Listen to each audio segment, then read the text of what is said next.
नमस्कार। आकाशवाणी से प्रस्तुत है समाचार प्रभात।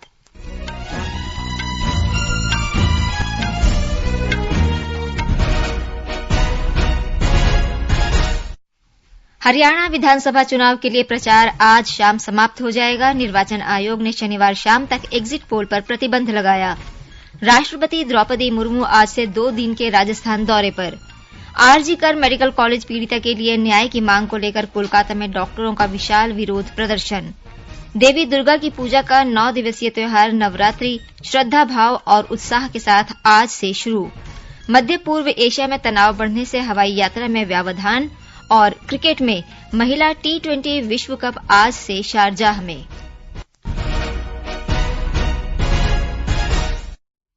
समाचार प्रभात के साथ मैं नईम अख्तर। हरियाणा में विधानसभा चुनाव के लिए प्रचार आज शाम समाप्त हो जाएगा। 90 सदस्यीय विधानसभा के लिए एक ही चरण में शनिवार को मतदान होगा। वोटों की गिनती 8 अक्टूबर को होगी। चुनाव आयोग ने 5 अक्टूबर को मतदान के दिन शाम 6:30 बजे तक किसी भी प्रकार के एग्जिट पोल जारी करने पर रोक लगा दी है। इसमें प्रिंट और इलेक्ट्रॉनिक मीडिया के साथ ही अन्य माध्यम से एग्जिट पोल का प्रकाशन या प्रसार शामिल है। सभी प्रमुख दलों के नेता प्रचार में जुटे हैं और जनसभाएं कर रहे हैं। कांग्रेस की राष्ट्रीय महासचिव प्रियंका गांधी ने कल भिवानी जिले में कहा कि न्यूनतम समर्थन मूल्य के नाम पर किसानों को भरमाया जा रहा है। रक्षा मंत्री राजनाथ सिंह, सांसद अनुराग सिंह ठाकुर और हेमा मालिनी ने कुरुक्षेत्र के 3 विधानसभा क्षेत्रों में प्रचार किया। श्री राजनाथ सिंह ने यमुनानगर और कुरुक्षेत्र जिले में कांग्रेस पर झूठ की राजनीति करने का आरोप लगाया। आम आदमी पार्टी के नेता और दिल्ली के पूर्व उप मुख्यमंत्री मनीष सिसोदिया ने हिसार में रोड शो किया। हरियाणा विधानसभा का अंबाला कैंट क्षेत्र राज्य के 90 निर्वाचन क्षेत्रों में से एक है, जो अंबाला लोकसभा सीट के अंतर्गत आता है। विधानसभा चुनाव की इस विशेष श्रृंखला में आज हम अंबाला कैंट क्षेत्र की जानकारी दे रहे हैं।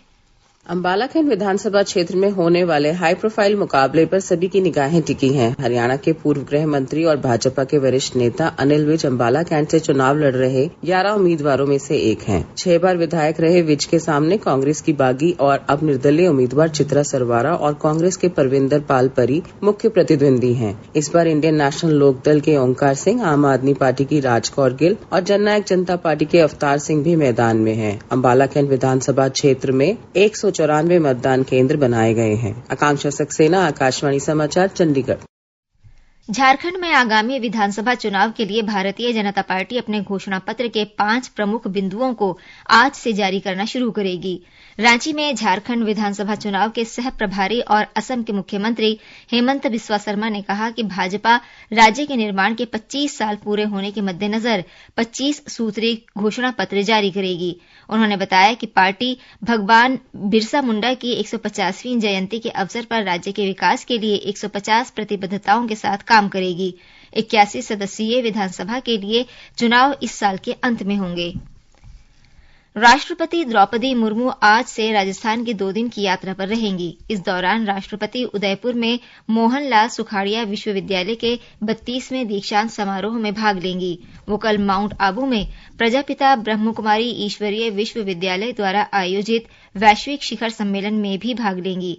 राष्ट्रपति राज्य सरकार की ओर से आयोजित आदि गौरव सम्मान समारोह में भी शामिल होंगी। केंद्रीय गृह मंत्री अमित शाह आज गुजरात के दौरे पर रहेंगे। वो गांधीनगर में कई परियोजनाओं का शुभारंभ करेंगे। श्री अमित शाह अहमदाबाद नगर निगम की 446 करोड़ रुपए से अधिक की विकास परियोजनाओं का उद्घाटन और शिलान्यास करेंगे। गृह मंत्री शाहीबाग में पुलिस आयुक्त के नवनिर्मित भवन का शिलान्यास भी करेंगे। वो जेएमटीसी मैदान में आयोजित गुजरात पर्यटन के कार्यक्रम वाइब्रेंट गुजरात नवरात्रि उत्सव में हिस्सा लेंगे। पश्चिम बंगाल में हजारों जूनियर डॉक्टरों ने विभिन्न क्षेत्र के लोगों के साथ मिलकर कोलकाता में महालया के अवसर पर कल आरजी कर मेडिकल कॉलेज और अस्पताल में दुष्कर्म और हत्या पीड़िता के समर्थन में एक विशाल विरोध मार्च निकाला। बंगाल जूनियर डॉक्टर्स फ्रंट द्वारा आयोजित ये मार्च कॉलेज स्ट्रीट से शुरू होकर एस्प्लानेड क्षेत्र में समाप्त हुआ। हाल के सप्ताह में सबसे बड़े विरोध प्रदर्शनों में से एक इस मार्च में डॉक्टर, नर्स, मेडिकल छात्र और आम नागरिक सहित विभिन्न क्षेत्र के लोग शामिल हुए। प्रदर्शनकारी बाद में गंगा किनारे एकत्रित होकर न्याय के लिए अपनी लड़ाई के प्रतीक में 1000 दिए प्रज्वलित किए।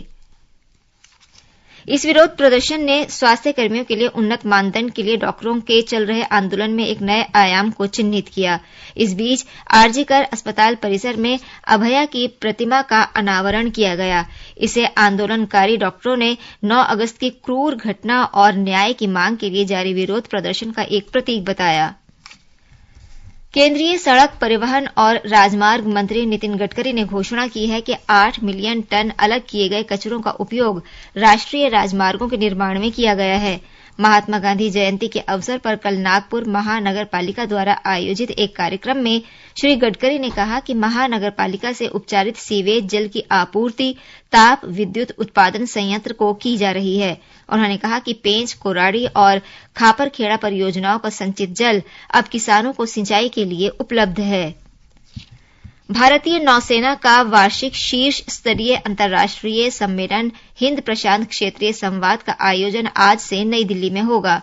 3 दिन के इस सम्मेलन का विषय है हिंद प्रशांत में संसाधन, भू राजनीति तथा सुरक्षा। रक्षा मंत्री राजनाथ सिंह सम्मेलन को कल संबोधित करेंगे। ये सम्मेलन रणनीतिक स्तर पर भारतीय नौसेना के अंतर्राष्ट्रीय संपर्क का मुख्य प्रदर्शन है।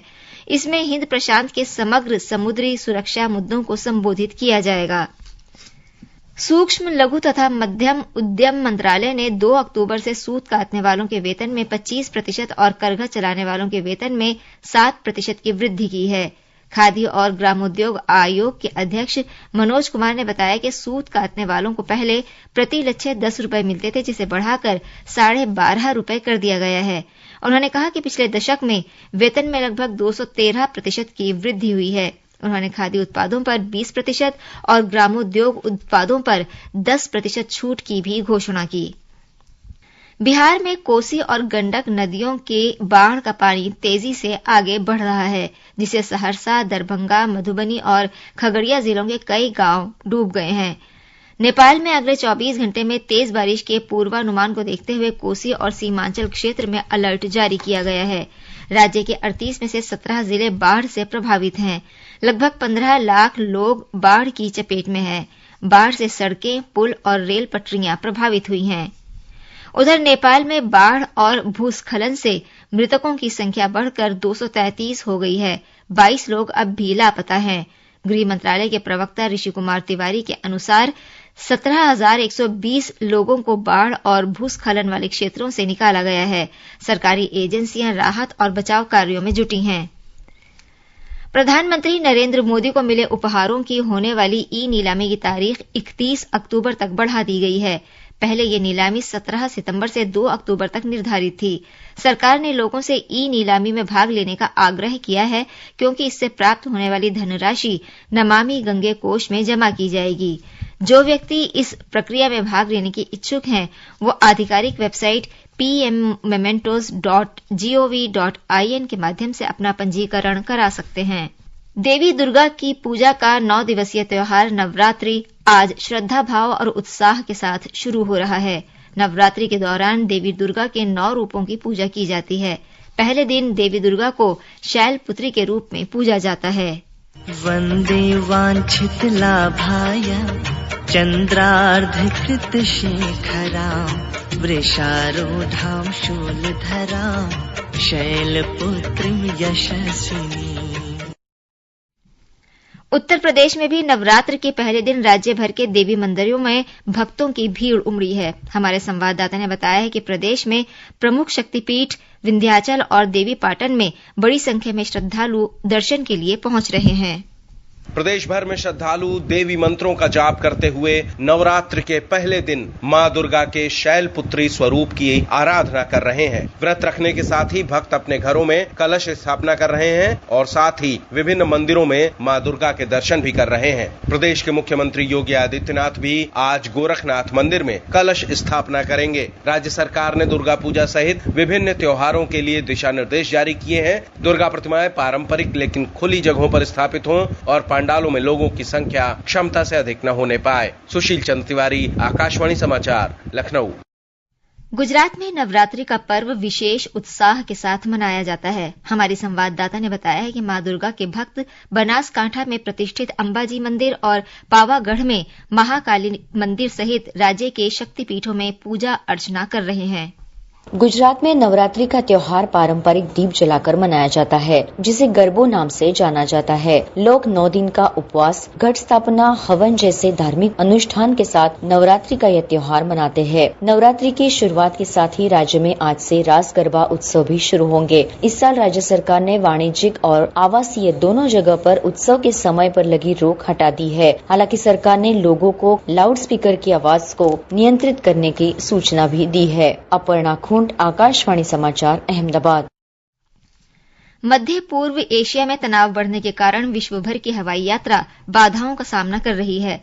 फ्लाइट रडार 24 डेटा के अनुसार विश्व भर की विमानन कंपनियां या तो अपनी उड़ानें रद्द कर रही हैं या मार्ग परिवर्तन कर रही हैं। लेबनान, इसराइल और कुवैत से उड़ानों में काफी देरी हो रही है। हाल के घटनाक्रम को देखते हुए यूरोपीय संघ विमानन सुरक्षा एजेंसी EASA ने सभी यूरोपीय विमानन कंपनियों को ईरानी हवाई क्षेत्र से बचने की सलाह दी है। मंगलवार को इसराइल पर ईरान के हमले और इसराइल द्वारा जवाबी कार्रवाई की घोषणा करने के बाद ऐसा किया गया है। इसराइली सेना ने पुष्टि की है कि देश पर ईरान के मिसाइल हमले में उनके कुछ हवाई अड्डों को निशाना बनाया गया था, लेकिन कोई बड़ी क्षति नहीं हुई है। हमारे संवाददाता ने बताया है कि हमले के बाद भी इसराइली सेना अपने अभियानों को जारी रखेगी।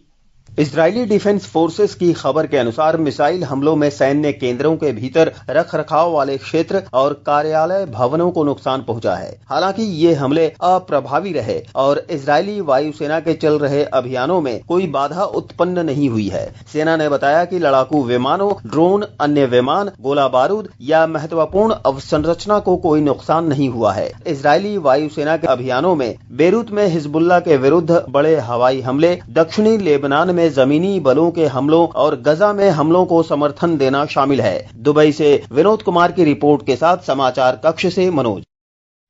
इस बीच ईरान के राष्ट्रपति मसूद पेजेशकियान ने कहा है कि उनका देश युद्ध नहीं चाहता है।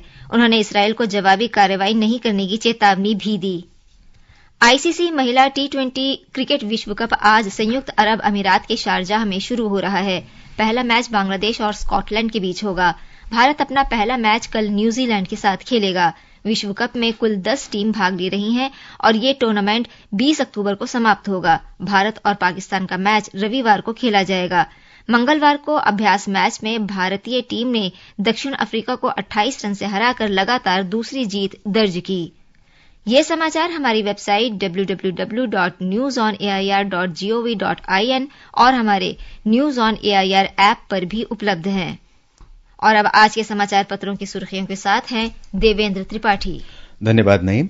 इसराइल ईरान हमले की खबर सभी अखबारों की सुर्खी है। दैनिक भास्कर लिखता है इसराइल का खौफ, ईरान में हाई अलर्ट, पावर प्लांट बंद। जनसत्ता की खबर है ईरान को नतीजे भुगतने होंगे। वहीं खामेनेई ने कहा बेंजामिन नेतन्याहू हालात के लिए जिम्मेदार।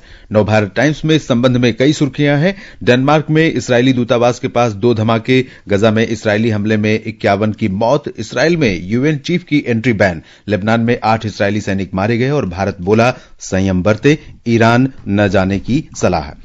हरियाणा विधानसभा चुनाव से जुड़ी खबरें भी लगभग सभी अखबारों में हैं। दैनिक भास्कर लिखता है हरियाणा में 30 से ज्यादा सीटों पर त्रिकोणीय संघर्ष के आसार।